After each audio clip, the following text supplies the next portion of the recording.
Mowgli की कहानी। सालों पहले गर्मियों के मौसम में एक दिन जंगल में सभी जानवर आराम कर रहे थे। अच्छे से आराम करके शाम के समय भेड़ियों का एक झुंड शिकार के लिए निकला। उनमें से एक दारुका नाम के भेड़िए को कुछ दूर जाते ही झाड़ियों से बच्चे की रोने की आवाज सुनाई दी। भेड़िया जब झाड़ियों के पास जाकर देखता है तब उसे एक बच्चा दिखाई दिया। वह बिना कपड़े के जमीन पर लेटा था। बच्चे को देखकर भेड़िया चौंक गया और उसे अपने साथ अपनी बस्ती ले गया। इस तरह इंसान का बच्चा भेड़ियों के बीच में आ जाता है। बच्चे को भेड़ियों के बीच देखकर उस जंगल में रहने वाले शेर खान को गुस्सा आ जाता है, क्योंकि वही उस बच्चे को इंसान की बस्ती से उठाकर खाने के लिए लाया था। भेड़िया अपने परिवार की ही तरह इंसान के उस बच्चे को भी पालता है। उसके परिवार में कुछ छोटे भेड़िए और उनकी मां रक्षा थी। रक्षा ने उस बच्चे को मोगली नाम दिया।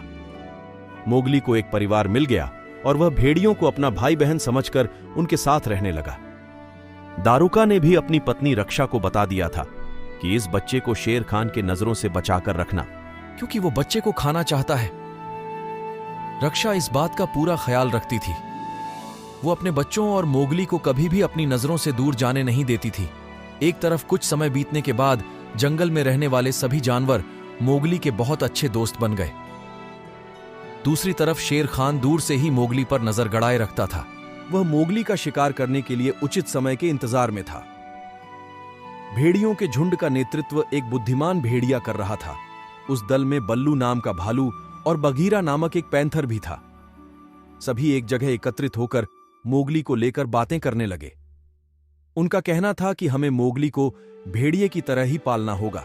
इस पर झुंड का सरदार अपने साथी बगीरा और बल्लू को बोलता है कि तुम दोनों मोगली को जंगल के नियम कानून सिखाओगे, साथ ही मोगली की रक्षा भी करोगे। इस तरह मोगली को जंगल में रहते रहते 1 साल बीत जाता है। मोगली धीरे धीरे बड़ा होने लगा और उसके बड़े होने तक बल्लू और बगीरा मोगली को सारे नियम कानून के साथ ही खुद की रक्षा करने का तरीका भी सिखा देते हैं। मोगली बड़े होने तक कई जानवरों की भाषा सीख जाता है। साथ ही वह आसानी से पेड़ों पर चढ़ना, नदी में तैरना व शिकार करना भी सीख गया। बगीरा ने मोगली को इंसानों द्वारा बिछाए फंदे और जाल से दूर रहने और जाल में फंसने के बाद उससे बाहर निकलने के तरीके सिखाए। एक दिन समूह में रहने वाला एक भेड़िए का छोटा बच्चा शिकारियों के बिछाए जाल में फंस जाता है। उस फंसे हुए भेड़िए को शेर खान खाना चाहता था। तभी शेर खान से पहले मोगली वहां पहुंचकर नन्हे भेड़िए को बचा लेता है। शेर खान को यह सब देखकर बहुत गुस्से आ जाता है। फिर शेर खान कुछ दिनों बाद मोगली को पकड़ने की कोशिश करता है, लेकिन वो उसे पकड़ नहीं पाता। गुस्से में शेर खान फैसला लेता है कि वो मोगली को पकड़ने के लिए बंदरों की सहायता लेगा। सारे बंदर जंगल के दूसरे हिस्से में रहते थे। वो सारे बंदर काफी खतरनाक थे। शेर की बातें सुनकर बंदरों का राजा मोगली को पकड़ने के लिए तैयार हो जाता है। बंदरों का राजा अपने सारे बंदरों को मोगली को पकड़ने का आदेश देता है। 1-2 दिन कुछ बंदर मोगली पर नजर रखते हैं और सही समय मिलते ही मोगली का अपहरण करके उसे घने जंगल से घिरे एक पहाड़ पर ले जाते हैं। मोगली सोच रहा था कि उसके पहाड़ में होने की बात बगीरा व बल्लू को पता चल जाए। तब उसे आसमान में उड़ता हुआ एक चील दिखाई दिया। मोगली उस चील को आवाज लगाकर कहता है कि तुम मेरी मदद कर दो। मेरी यहां होने की खबर बगीरा और बल्लू को दे दो। उन्हें कहना कि मुझे बंदरों ने यहां कैद करके रखा है। चील ने जैसे ही मोगली की बात सुनी तो वो जंगल की तरफ बगीरा और बल्लू के पास पहुंची। बगीरा और बल्लू को मोगली की जानकारी मिलते ही वे कौ नामक अजगर से सहायता मांगने पहुंचे। शुरुआत में कौ सीधे बगीरा और बल्लू को मना कर देता है। फिर वे कौ को मोगली के बारे में बताते हैं। मोगली के बारे में जानकर कौ उनकी सहायता करने के लिए राजी हो जाता है। सभी मोगली को बचाने के लिए निकल पड़ते हैं। शीघ्र ही कौ, बगीरा और बल्लू बंदरों के इलाके में पहुंच जाते हैं। वहां पहुंचकर तीनों छिपकर देखने लगते हैं। तीनों देखते हैं कि वहां सैकड़ों बंदर हैं।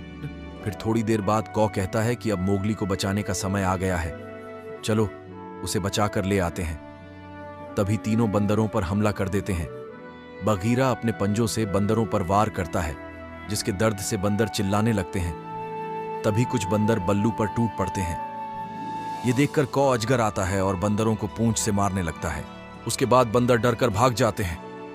फिर तीनों चैन की सांस लेते हैं और कौ मोगली को दरवाजा तोड़कर बाहर निकाल लेता है। मोगली आजाद होते ही पेड़ के पीछे दौड़कर छिप गया। फिर अचानक से बंदर हमला करके बघीरा को घेर लेते हैं। बघीरा को घेरने के बाद बंदर मोगली को फिर से पकड़ लेते हैं। मोगली देखता है कि बघीरा घिरा हुआ है। तभी उसे याद आता है कि बंदरों को पानी से डर लगता है। वो बघीरा को चिल्लाकर बोलता है कि पानी में कूद जाओ, बंदरों को पानी से डर लगता है। बघीरा यह सुनते ही तुरंत पानी में कूद जाता है और बंदरों के चुंगल से बाहर निकल जाता है। कुछ समय बाद मोगली बंदरों की कैद से भाग जाता है और फिर वह एक इंसानी बस्ती में पहुंचता है। उस बस्ती में पहुंचने के बाद उसे एक औरत मिलती है। उस औरत का नाम मेसुआ था, जिसका बच्चा सालों पहले एक शेर जंगल में उठाकर ले गया था। मोगली उसी औरत के साथ गांव में रहने लगता है। गांव वालों ने भी मोगली को रहने दिया और उसे जानवरों की देखभाल की जिम्मेदारी सौंप दी। कुछ दिनों बाद मोगली का भेड़िया भाई उसे गांव में देखता है। देखते ही भेड़िया सीधे मोगली के पास जाकर उसे बताता है कि शेर खान उसे मारने की तैयारी कर रहा है। मोगली जान गया था कि शेर खान उसे इतनी आसानी से नहीं छोड़ने वाला है, इसलिए मोगली ने उसे खत्म करने का एक प्लान बनाया। उस योजना में मोगली ने अपने भेड़िया भाइयों की सहायता ली।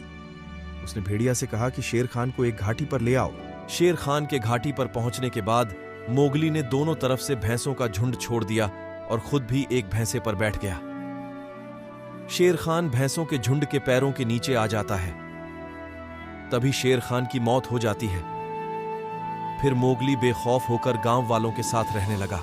कुछ समय बीतने के बाद गांव के कुछ लोगों ने मोगली पर जादू करने का आरोप लगाया और उसे गांव से बाहर निकाल दिया। तब तक मोगली बड़ा हो गया था। वहां से निकलकर वो सीधे जंगल गया। वहां रहते हुए कुछ समय बीता ही था कि उसके भेड़िया भाइयों और बहनों की मृत्यु हो गई। वह अकेले उदास घूमने लगा। तभी उसकी मुलाकात दोबारा मेसुआ से होती है। मोगली अपनी सारी कहानी मेसुआ को बताता है। मेसुआ को यह यकीन हो जाता है कि उसके जिस बेटे को शेर उठाकर ले गया था वो मोगली ही है। मेसुआ अपनी कहानी मोगली को बताती है और फिर दोनों साथ में रहने का फैसला करते हैं। इसके बाद मोगली इंसानों की बस्ती में खुशी खुशी रहने लगता है और समय मिलने पर जंगल जाकर अपने दोस्तों से मिल लेता है। कहानी से सीख: हौसला रखने पर हर मुश्किल दूर हो जाती है। साथ ही हर इंसान को पशु पक्षियों संग प्यार से पेश आना चाहिए। वक्त पड़ने पर वो दोस्त बनकर मदद कर सकते हैं।